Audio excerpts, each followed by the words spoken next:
I am the stone that the builder refused. I am the visual, the inspiration that made ladies sing the blues. I'm the spark that makes your idea bright, the same spark that lights the dark so that you can know your left from your right. I am the ballad in your box, the bullet in the gun, the inner glow that lets you know the... That's how you do the intro. How many people are scared as hell to even touch computers now, thanks to Dan? But I did something to solve this problem. This is like totally ad hoc. You guys want to see my solution to Dan's problem?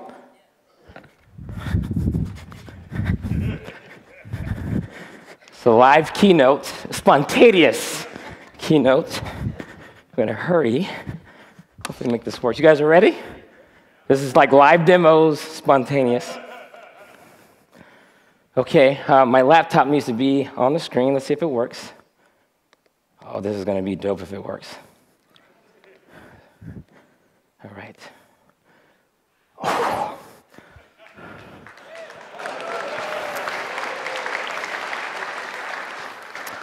So, writing software is dangerous. All of it. So I have this new framework. Some of this may be new to some of you.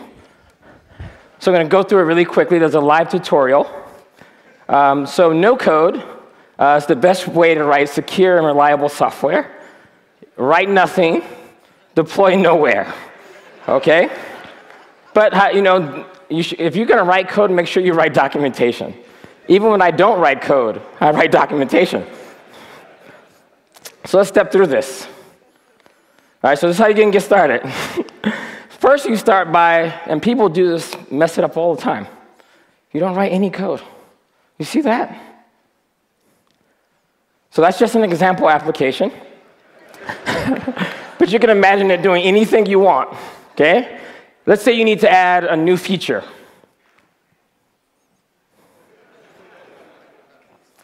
The possibilities are endless. Now, you got to build this thing. So now that you have done absolutely nothing, you need to build the application. I know you want to deploy something to Kubernetes. This is it.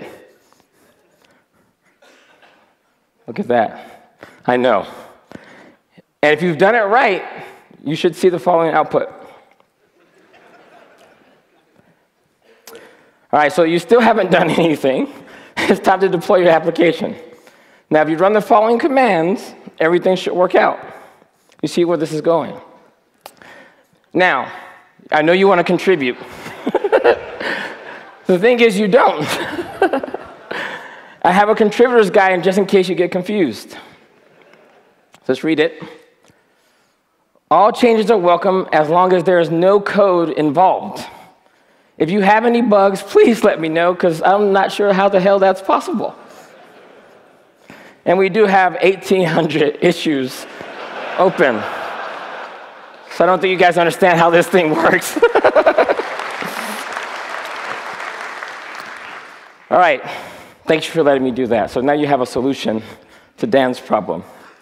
And with that, I want to bring up my co-chair, a new co-chair to Kubernetes. And she represents the people who are focused on helping us secure all of that code. And with that, I want to give a big round of welcome to Liz Rice.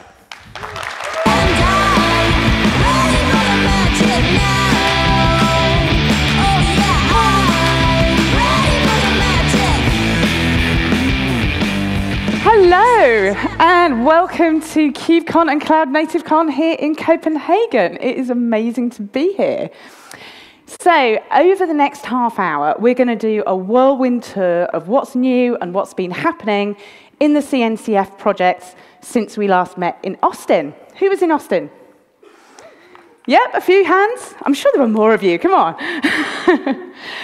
And it's going to have to be a whirlwind tour because the CNCF is growing so fast. When we met in Berlin a year ago, there were just 8 projects hosted by the CNCF. And now it's grown to 20. This is huge. The projects go through 3 life cycle stages: sandbox, incubation, and graduated. So let's take a look at the projects in each of those stages, starting with sandbox. If Sandbox sounds new to you, it's because this used to be called Inception until recently. These are early-stage projects, and they've been brought into the CNCF to encourage collaborative development and experimentation. And we've had 3 new projects join since Austin. Let's start with Rook. So if Kubernetes is enabling your applications to be infrastructure agnostic, Rook's doing the same for cloud-native storage. It defines portable abstractions for storage solutions, with Ceph being perhaps the most mature and widely deployed so far, but work's going on to support Minio, CockroachDB, and other storage solutions. Rook's being used by Capital One, Norwegian Welfare, and the San Diego Supercomputer Center, just to name a few. The next project that's joined at Sandbox level is the Open Policy Agent. And this is a general-purpose engine for enforcing different kinds of policies across the stack in any system. It's integrated with Kubernetes, with Istio, with Docker, and many more. And it's already in use by over 20 companies. And the third project in the Sandbox, well, it's actually 2 projects, Spiffy and Spire, and they help workloads in a distributed system verify their identities to each other. And to explain more, please help me welcome Andrew Jessup, co-founder of Scytale. Welcome, Andrew.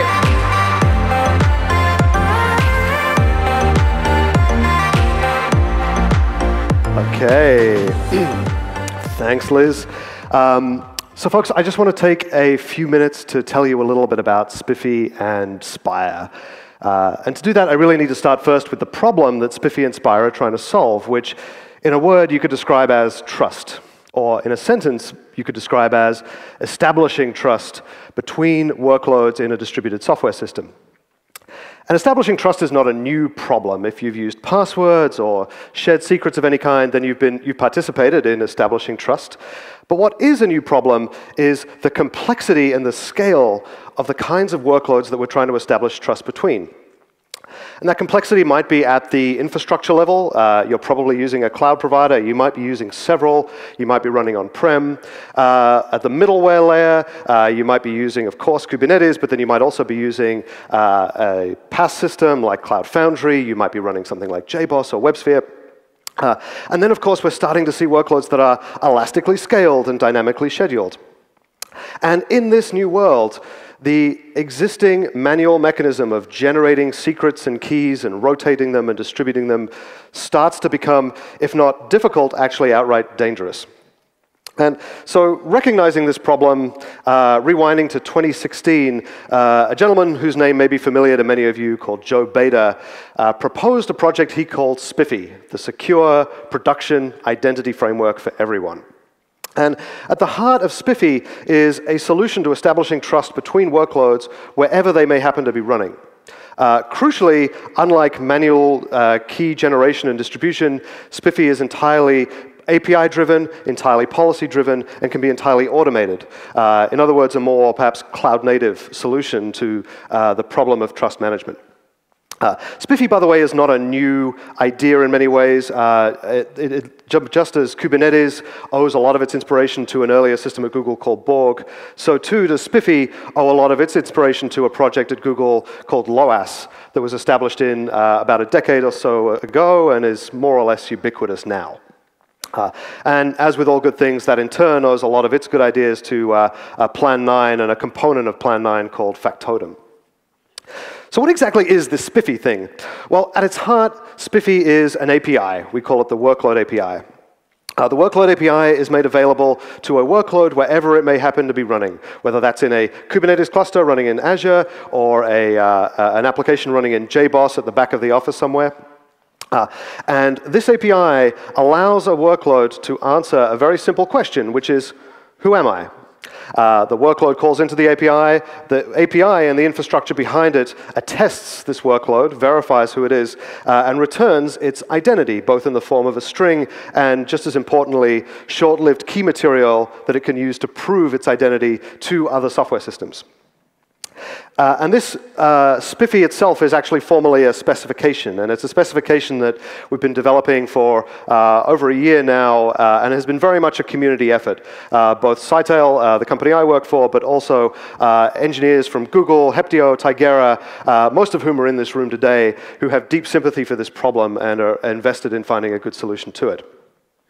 Now, as I said, SPIFFE is a specification, but specifications aren't that interesting. What we really care about is software, something I can deploy and use to solve a problem. And so for that, we built Spire, the SPIFFE runtime environment.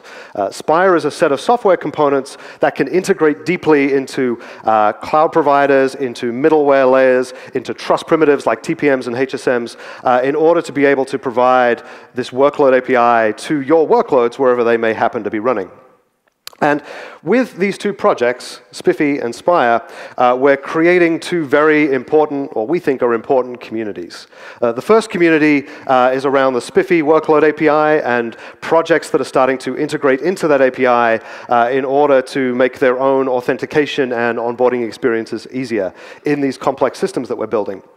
For example, HashiCorp recently announced support in Vault for SPIFFE IDs that allows you to do secure introduction to Vault if you happen to be using that for key material and rotation. Several proxies, such as might be used in a service mesh, can use SPIFFE and Spire to establish identity and key material for the workloads that they're proxying.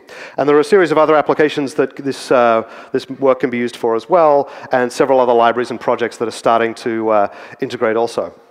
Just as importantly, as well as folks integrating into the SPIFFE API, is extension and work going on to the Spire project itself. Spire, having a very modular architecture, is now able to support a wider variety of platforms and middleware, and we're really starting to see that community grow as well. And so if hopefully this is we've been able to whet your appetite a little bit for what SPIFFE and Spire are all about. If you're interested in learning more and diving into the detail, you're definitely in the right place. We have a plethora of talks and panels and other events going on across the week that you can get involved in, starting with a case study at 2:45 from Andreas and his team at QAware. If you can't wait for that, though, and you really want to dive in right now, then you can find the community on Slack, and you can see the link right there. And of course, you can find the project itself on GitHub. And either way, I look forward to seeing you. Thank you. Thank you, Andrew. Thank you so much, Andrew. OK, right. So that's the Sandbox project. Now let's move on to the projects in incubation. There are quite a few criteria for getting to this stage, including being in production use with at least 3 independent end users. And the big news is that since Austin, we've had 2 projects move up from Sandbox to incubation level. The first of those is CoreDNS. This provides DNS and service discovery in a cloud-native deployment. CoreDNS aims to be the default for service discovery in Kubernetes, and it's in use today by many companies you know, including SoundCloud, Sky, Betting and Gaming, and at MIT. Now, one of the benefits of being an incubation project with the CNCF is that you're entitled to a security assessment. And CoreDNS was generally found to be in really good shape, but there was one critical issue related to DNS cache poisoning. And that's been fixed. There's been a security release. And as somebody who works in security, I'm really happy to see the CNCF helping its projects in this way. The second project to level up to incubation status is Linkerd. Linkerd is a service mesh, and service meshes, they've become quite a big deal, right? So much so, we've got a whole track dedicated to them at this conference. Linkerd has contributions from some big-name companies like Salesforce, Expedia, and WePay. And the team recently released a version 1.4. I'm told they've actually served literally trillions of requests around the world, so that's impressive. Another service mesh project is Envoy, which provides a high-performance service mesh data plane and acts as a distributed proxy. The latest release includes more options for core functionality, like load balancing and routing. We're in Europe. I'm going to say routing. I hope that's OK. Better TCP proxying and better support for tracing. Envoy was originally developed at Lyft, but now it's being used by dozens of big-name companies like IBM, Airbnb, and Stripe. Prometheus was the second project to join the CNCF, and it helps you collect metrics from across your stack, stores them in a time series database, and gives you a really powerful language for querying those metrics so you can understand what's happening in your deployment. Prometheus has its roots here in Europe, with a lot of the early development done at SoundCloud in Berlin. Now it has users all around the world. And Prometheus 2 was released at the end of last year, bringing some really amazing performance improvements. And you're going to be able to see a lot more about that when Fabian Reinartz joins us right here this afternoon in the keynotes this afternoon. So tracing lets you visualize what's happening when you make a request in a distributed system. And the Open Tracing project has come together to create vendor-neutral tracing APIs so that it's easy to add instrumentation to your projects. And if you want to switch tooling, you can do that. Open Tracing has contributors from many different vendors and end-user companies. It supports libraries in 9 different programming languages. And since Austin, they've released updates for Python, C#, C++, and a lot of examples from across the Open Tracing community. Jaeger is a distributed tracing implementation based on those Open Tracing APIs. And they've done 3 releases since the last KubeCon, with highlights including the ability to archive traces for longer retention, performance improvements in Elasticsearch storage, and a new C# client. There's a new improved UI and a new website at jaegertracing.io. Moving from tracing to logging, the FluentD project is about collecting and interpreting log data. It has over 5,000 end users, including Atlassian, Twilio, and Nintendo. So presumably every time you play a game, that gets logged somewhere. Version 1.2 has just been released with upgrades to the FluentD Kubernetes daemon set.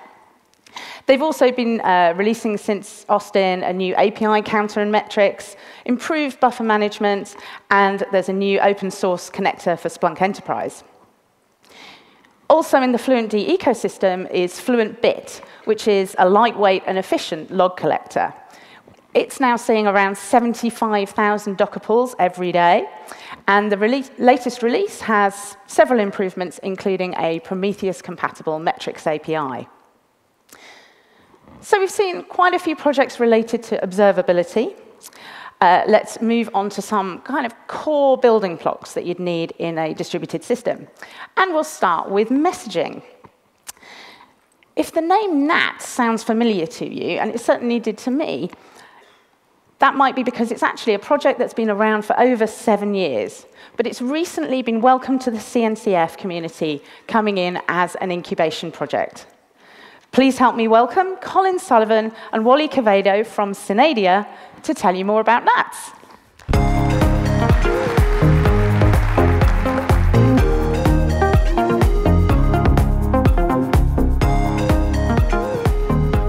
Thank you, Liz. Now let's talk a bit about NATs. So NATs, as Liz said, is a 7-year-old production-proven cloud-native messaging system. When I say messaging, I really mean message-oriented middleware. That boils down to an infrastructure to send and receive messages between distributed systems. Ease of use is really, really important to us. So to that end, NATs is made for developers and operators who just want to do their job, just want to spend their time doing work and less time worrying about how to do messaging. And we're new to CNCF. We just joined in late March. On behalf of the NATs team, I just want to say how happy we are to be here. We're really looking forward to the future. NATs features multiple communication patterns. So publish, subscribe, which is more of a fan out. Request, reply, which is one-to-one. We have some load balancing patterns and others. NATs is highly performant to the tune of tens of millions of messages a second. Highly available with clustering and auto-healing technology behind it. Very, very simple and cloud-friendly. The NATs Docker image is about 7 megabytes. It spins up very quickly, no external dependencies, and we have got a very easy to use and straightforward API. We have client support for over 30 programming languages, log-based streaming with guaranteed delivery that allows you to replay historical data or just make sure that you don't miss a message. And we already have some CNCF project integrations. We have a Prometheus NATS exporter to export metrics from NATS into Prometheus, and a Kubernetes operator, a great contribution story from Paolo Perez. NATS supports a range of use cases. General messaging in the cloud, microservices transports, control planes, and service discovery. We're also found in IoT, mobile and big data, and we found that our users are using NATS to augment their existing legacy messaging technologies as they move from on-prem to the cloud. Sometimes they even replace it.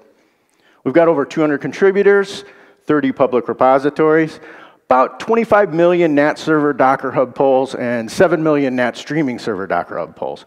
A healthy Slack community, and a pretty good cadence of releases with about 5 NAT server releases a year. We have many users and adopters, and what we found is a common thread, like many other CNCF projects, is that NATS is core to their business or their project. We realize that, we provide the resiliency they need, and serve our users large and small. I invite you to find out more with an introduction to NATS or a deep dive into NATS. Even if you can't make those, come talk to us and chat. We'd love to hear from you. Wally, Ginger, and I will be here at CNCF all week. And now, we'll do a quick demo with NATS and Kubernetes. We're going to demonstrate NATS performance and availability using the NATS Kubernetes operator. We're going to scrape some metrics from Prometheus and then display it in a dashboard in Grafana. I'm going to hand it over to Wally, who's going to run through the demo. Thank you. Thanks, Colin. OK. So yeah, in this demo, I just want to show how simple it is to run NATS on Kubernetes by using the NATS operator. So the NATS operator makes use of the custom resource definition feature from Kubernetes that allows you to, exposes this NATS cluster type that allows you to parameterize the size of the cluster, which version of the server you want to use. And in this case, it allows you to use the secrets feature from Kubernetes to make the communication within the cluster secure by default. So in this case, if we deploy this manifest that is being displayed in the buffer above, the operator is going to create a 3 nodes cluster that NATS cluster. It's going to assemble and create the full mesh NATS cluster topology so that clients that connect to the cluster, they can just connect to any node part of the cluster and be able to communicate with other clients, right? So now the 3 nodes are created. And we also have integration with Prometheus, right? So here in the background, we have the Grafana dashboard. We don't have any traffic at all. It is flat. So let's create a couple of workloads. First one of them is going to be the benchmark to show some of the performance characteristics from the servers. I'll also add a couple of publishers and subscribers. OK, so in the background, we already can start seeing the spike from the publishing from the client, from the server. We have reached close to 13 million messages per second. Very small messages, but can give you an idea how fast the server is at processing them. And while this is happening, just to show you some of the resilience features, let's follow some of the logs from one of the workloads, and let's start killing just servers, right? So let's kill delete pod. That's 1. And you can see that promptly detected disconnection and reconnected to another server in the cluster. And as you can notice by the TLS scheme here, everything is happening secure line by default, right? That's it, and thank you very much.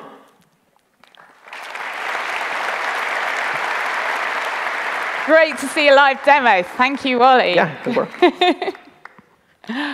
OK. So another core part of any distributed system is the networking that connects containerized workloads. And the container network interface defines how libraries and plugins can provide networking support. Since Austin, Amazon have contributed ECS plugins, and the community is working towards a new version of the spec. I'm told that actually at this conference, there will be a record number of talks about CNI. gRPC provides a modern way for clients and servers to communicate, with libraries in many different languages and platforms, and support in proxies like Envoy and Nginx. The team have made 4 feature releases since Austin, with highlights including web support, so browsers can now talk directly to gRPC services. And there's also a new library in the Dart programming language. A core underlying component of a containerized system is the container runtime, of course. And Containerd joined the CNCF at the EU conference in Berlin a year ago. It's about to release version 1.1 with support for the Kubernetes container runtime interface. And that's going to work with Kubernetes 1.10. Going forward, Containerd is working on support for Windows containers and Kata containers. And it's an active community with over 120 contributors. The update framework, also known as TUF, is a framework to help validate the provenance of software and verify that it is the latest version. It's used in production by companies like Docker, Cloudflare, and VMware. They've had over 100 commits since Austin, and the latest version improves the ability to retrieve target software from across multiple repositories. They've been awarded a CII Best Practices badge, and they've worked on improvements to docs, and they also have a new website at theupdateframework.com. Notary is a secure software distribution implementation based on that TUF framework, and they've recently released improvements for key rotation, root key rotations, and for wildcarded certificate IDs. And then, rounding off the incubation projects, let's welcome another new CNCF project that has joined at this level. Vitess uses generalized sharding to distribute data across MySQL instances. So please welcome Sugu Sougoumarane, CTO of PlanetScale and co-creator of Vitess, to come and tell us more.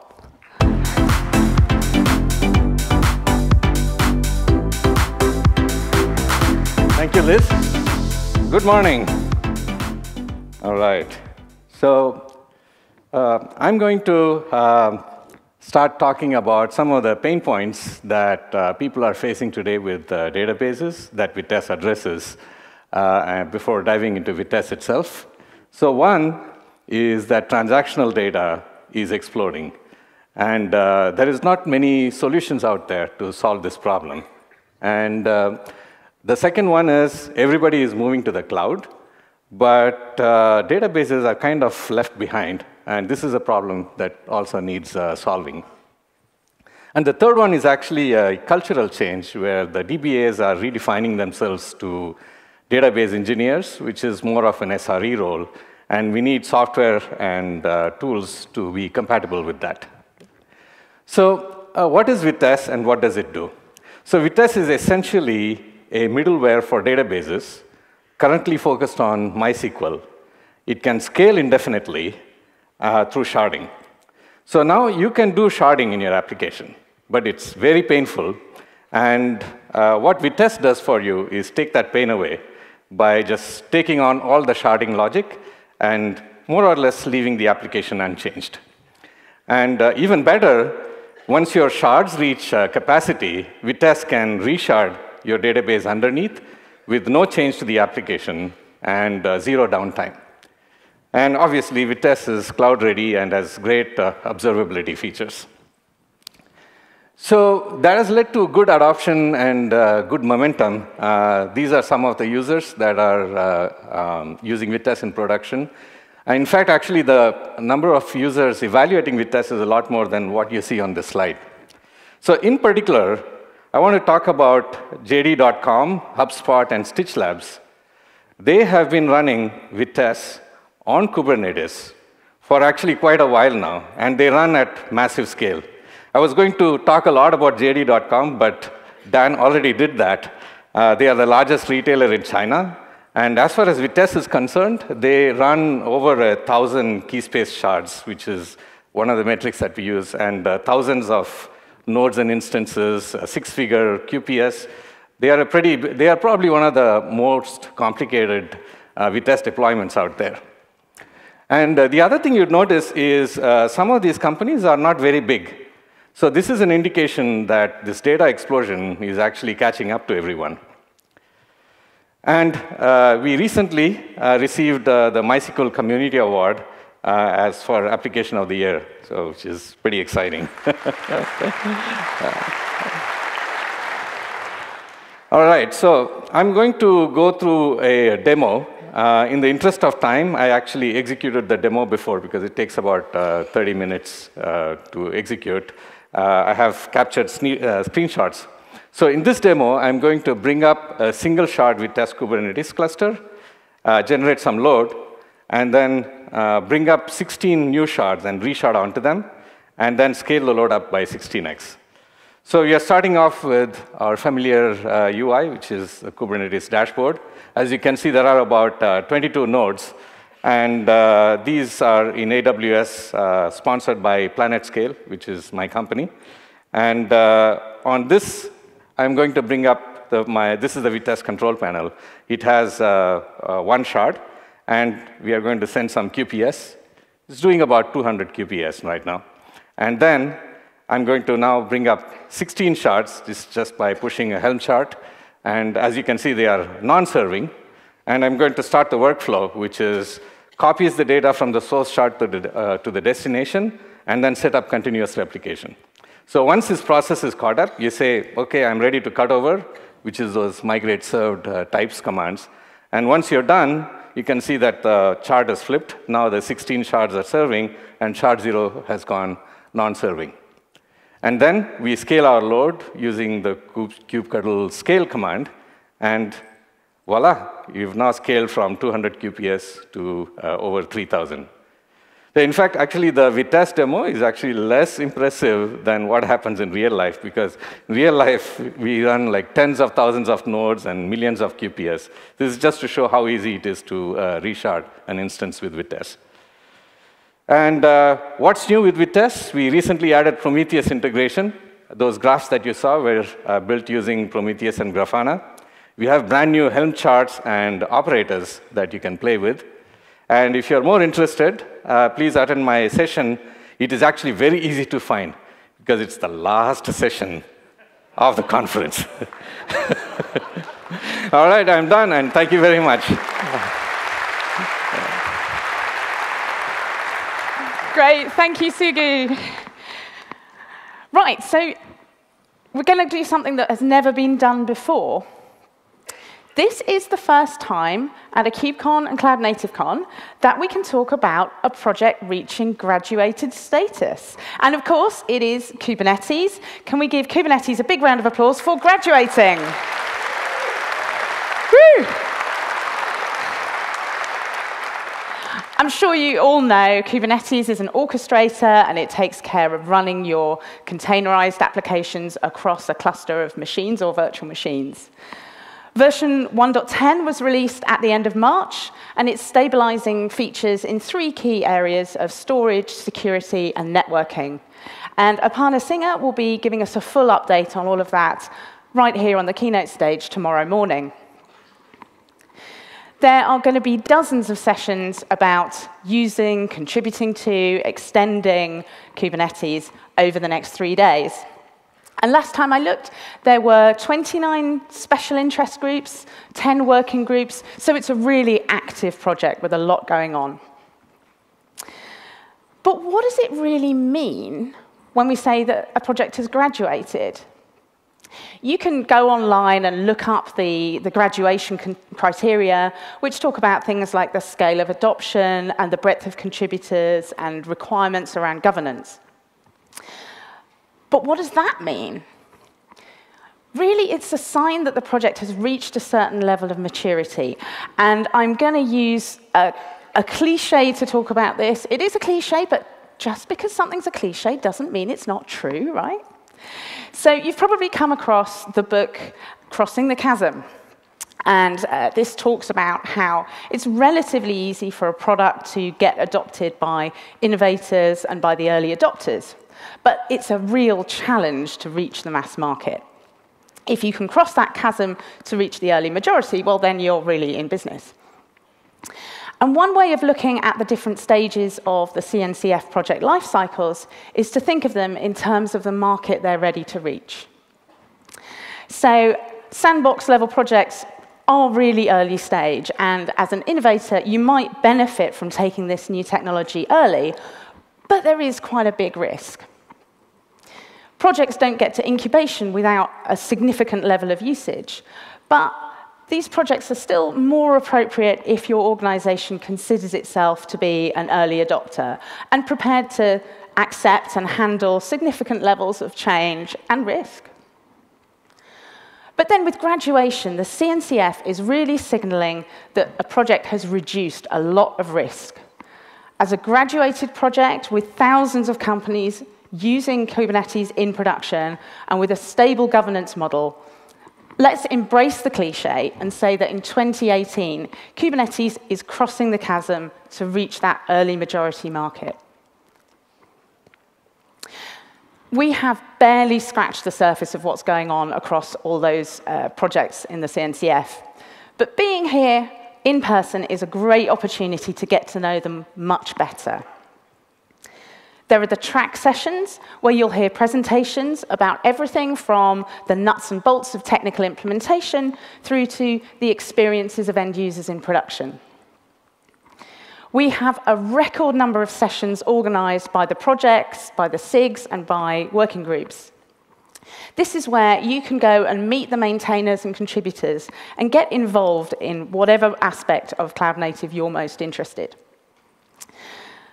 They've been organized into introduction sessions and deep dives. So the introduction sessions will get you up to speed about what the project is really doing, and the deep dives will get into the nitty-gritty implementation details. And don't forget the hallway track. Being here in person means you can meet like-minded people, whether you're meeting them in the sessions, in the hallways, in the sponsor showcase. You can take this opportunity to discuss your problems and your ideas together, because you are the community. Alexis Richardson, chair of the Technical Oversight Committee, will be with us later this morning to talk about the vision that the CNCF has for the future. But one thing is for sure, it's a team effort, and it depends on all of you. One of the biggest pieces of advice that Kelsey gave me when I first got involved in this conference is that this is about the community. The community is you. Thank you for being here, and have a wonderful conference.